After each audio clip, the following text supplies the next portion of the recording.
Hello and welcome to KSP 1.1. Today I'm going to be taking you through my redesigned Kedillac SSTA, now compatible with 1.1 after all the trouble I had with the running wheels. So let's load in and I'll show you what we've got. Before we do though, how pretty is Scatterer? So pretty.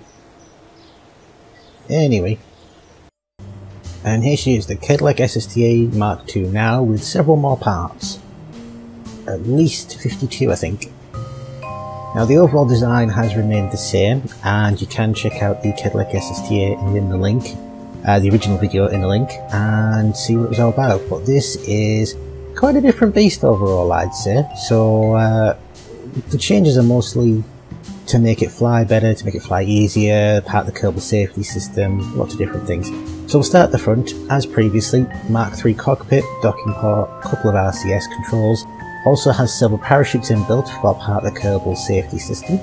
The wheels at the front, I've now changed these to 2 large landing gear, and we've disabled the friction control on them. For the Kerbal safety system, I found that if I had the parachutes to be able to deploy, but I was in somewhere without an atmosphere, it didn't really work, so if I had a problem on the moon, I would probably just die. So, with that in mind, we now have the same decoupling situation where we can get the rest of the body away from the main cockpit, but also we have a vector liquid fuel engine and a small fuel tank. So as long as you know the suicide burn, or you're good with just judging things generally speaking, you can bring yourself down in the event of an emergency even if there's no atmosphere. However, the parachutes are still there just in case they are needed, so you can save the main part of the cockpit and all your Kerbals. We still have the 2 standard canards on the front, same fuel tank. I've adjusted the wing shape here with a few more pieces to make it look a bit better and to offer a little bit more in terms of lift. I've had to change the strutting on the front slightly to accommodate this. Everything else remains the same apart from on these 2 bits. We have these new air brakes here, so that when we're re-entering we can help slow down a bit faster, because I found that without them you'd need a much shallower re-entry periapsis, I think it is, in order to slow down without blowing up. Internally everything's pretty much still the same, except we've now got these Communitron HG55s, that's what they're called. So you can still send signs back. The original didn't have that, however this one now does. We also have a lot more batteries in there. Everything in terms of the underside, in terms of the mining capabilities, the 2 drills, the Convertron, these little buggies which you can deploy and go hunting for resources, they all remain the same, and our tank remains the same. So it's pretty much just a few differences in the meters, mainly the wheels, but I'll come on to that in a minute. I've added a lot more batteries in here, signs in the back, solar panels remaining as normal. And on the back I've just moved these radiators a little bit so that they fit better when they deploy with the struts that I've had to put on to make sure there's no wobble and taking off, because otherwise these would tend to bounce back. Now, the wheels. These were a problem until I realised my mistake. So, friction control on the back wheels is set to 5 on all 3. Friction control on the front is set to 0, so I can steer. So this means that rather than yawing all over the runway like I used to when they were set on auto and crashing into the side of the runway or off the edge or blowing up generally speaking, now that doesn't happen. Also, I found that I needed to disable suspension on the back wheel, otherwise it just bounced all over the bloody place. But yeah, that's pretty much it. I've also moved this section back slightly and added a couple more ailerons back here. But otherwise, it's the same craft it was before, an SSTA that you can take off pretty damn easily and climb very quickly and get to orbit, and then refueling in orbit can pretty much go anywhere with the nuclear engines that we've got on the back. All the action groups are fully used up here, so abort will decouple and deploy the parachute, so you should only use that if you're below 250 meters per second. You can, however, stage through, decouple, activate the emergency engine if it's needed, and then the parachute. Also, stage 1 will activate all the whiplash engines here. Stage 2 activates all the Rapier engines in air breathing mode. Stage 3, we've got switching the mode to closed cycle.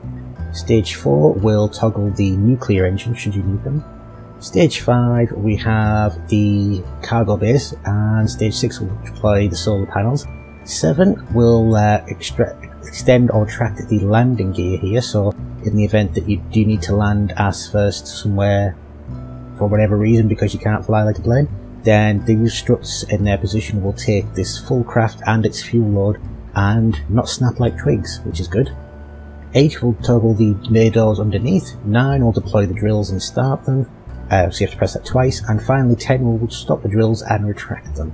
So this way you're able to refuel once you're in orbit, go anywhere you want, set down somewhere with a nice little resource patch, drill, bring up your ore count, convert it into fuel, and then get back into space. So you could hop from planet to planet to planet to planet to moon to moon to moon to moon and so on.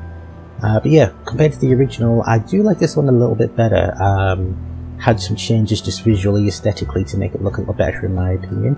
The larger sort of delta wing here serves better for braking in the atmosphere, as do the air brakes. But other than that, it's pretty much the same thing. So what I'm going to do now is switch over to a video taken of the vessel in flight, and you can get an idea of what you need to do there. So the flight plan for this craft is fairly straightforward. Activate your RCS and SAS, throttle up. I'll enable aerodynamic forces overlay so you can see the lifting surfaces. Press 1 and 2 to activate the engines and let them spool up. This activates them in air breathing mode. Now you are going to need to use the full length of the runway to build up speed, because this is a heavy craft so it needs a lot of speed, so don't try and take off before the end of the runway. At the end of the runway, then you can pitch up and maintain a positive angle on your climb rate and retract your gear. Once you've got yourself a nice steady angle of attack, then you just need to coast for a bit. What I tend to do is let my speed build up to about 230 to 250 meters per second. Once I reach that speed, I will then pitch up dramatically and get it to about 25 degrees on the nav ball, or if you've got Kerbal Engineer installed like I do, then I'll try and get it to about 100 meters per second vertical speed. The reason to do this is because it gets you to 10,000 meters quicker, but also the craft can handle it, so why not? And then once I'm at 100 meters per second or 25 degrees on the nav ball, I'll let the craft level out, but you've got to let it level out gently, so you might need to keep your finger on the S key just in case, because you don't want to get too low. You will notice that your vertical speed might tend to drop a little bit, but your horizontal speed or your forward speed will remain the same, and eventually your vertical speed will build back up again. And you can see here it's quite a sharp angle of attack, but it works.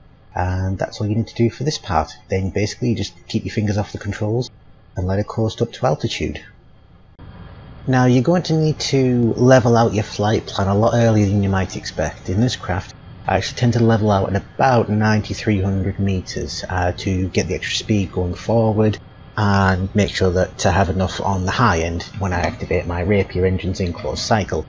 To do this, I do switch over to fine controls. As you can see on the little bottom left there, it's now blue, enabling fine controls, and gently nudge my way down to about 10 degrees on the nav ball. To be honest, with it vertical speed, I want it to get it as low as possible while still remaining a positive number. That way I'm still going up, but I'm also leveled out to the point where I'm not actually gaining too much altitude, I'm just going forward fast enough. So I tend to keep tapping the nav ball down, tapping the controls down to go down the nav ball until I get just the right amount. So as you can see at the moment I'm hitting 10 meters a second vertical speed and dropping, but my horizontal speed is increasing. This is how I build up the speed to get into orbit later on. Once you're at a low sort of number, I think I'm at 5 here, yeah, then basically just leave it there and carry forward the speed. It will start to build back up again as your speed, horizontal speed builds up. Your vertical speed will, and that's all you need to do here. Again, once you're at this level, you just need to let her go forward and she'll do everything pretty much yourself. I do on occasion, once I've got my vertical speed up to about 16 meters a second, tap down again to move myself down a little bit more and reduce my vertical speed once again, so that I can keep my horizontal speed moving up without getting too high in the atmosphere. That's kind of a preference thing. It's up to you how you want to do that bit. I do it because I like the idea. I think it works for me. You can of course if you wish to as well, but there's no commitment to that. It will work either way. Anywhere between 20 and 21,000 meters I'll switch to closed cycle mode on the engines. I don't usually base it off the thrust to weight ratio or anything like that. I'll usually just look at my current altitude, as it were, and see from that, and see how fast my vertical speed is increasing and horizontal speed is increasing. I don't shut down the whiplash engines right away either. I do tend to leave them on for a little while as well, because I like the extra little bit of thrust. I don't know if it actually makes a difference, because I'm not the perfect pilot. I had to learn this craft through trial and error, but this is what works for me. So I think it's about 20,700. I'll switch over here. Yep, there we go. So switched over to closed cycle and just continuing on those engines. What I tend to try and judge when to switch over on is the vertical speed.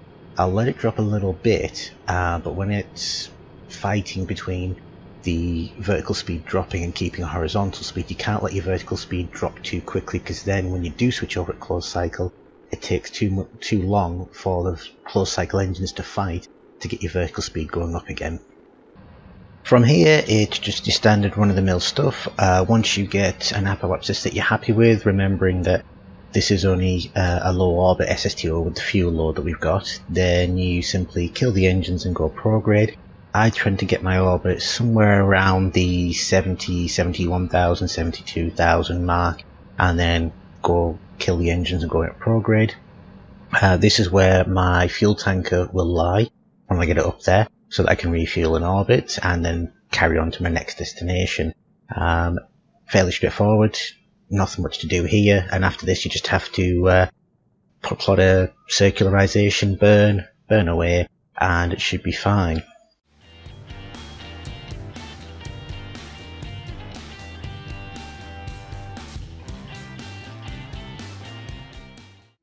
So that, ladies and gentlemen, is the Kedillac SSTA in all her glory.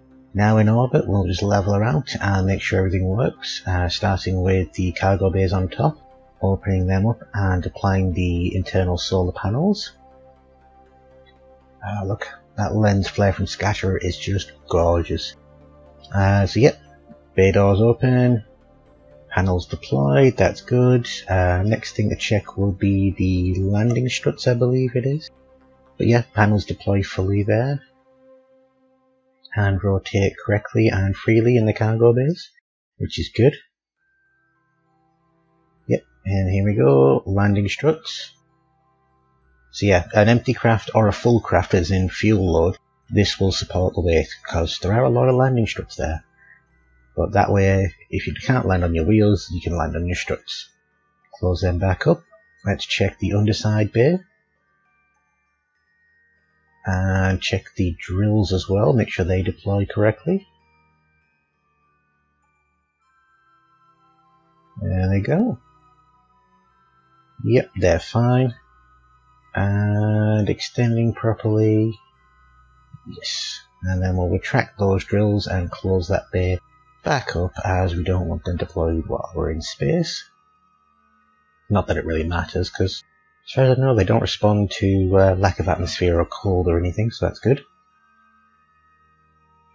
And closing the bay back up.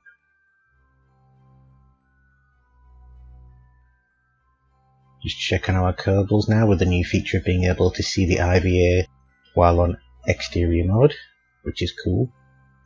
And then we can deploy, retract the panels and close the rear cargo bays. So obviously while you're in flight you would keep them open, keep your solar panel power charged up, batteries charged up, and it's got about 10,000 charge, so even if you forget you've got plenty of time to fix the mistake, but best to keep them deployed. But that's the Kedillac SSTA in all her glory, ladies and gentlemen. I hope you like it, I hope you have fun with it. If you have a better flight profile than I do, please let me know in the comments below. But thanks very much, until next time, take care. I designed this craft to be easy to fly, so I just pressed down and it would go up, and that was it. But with 1.1 it wasn't doing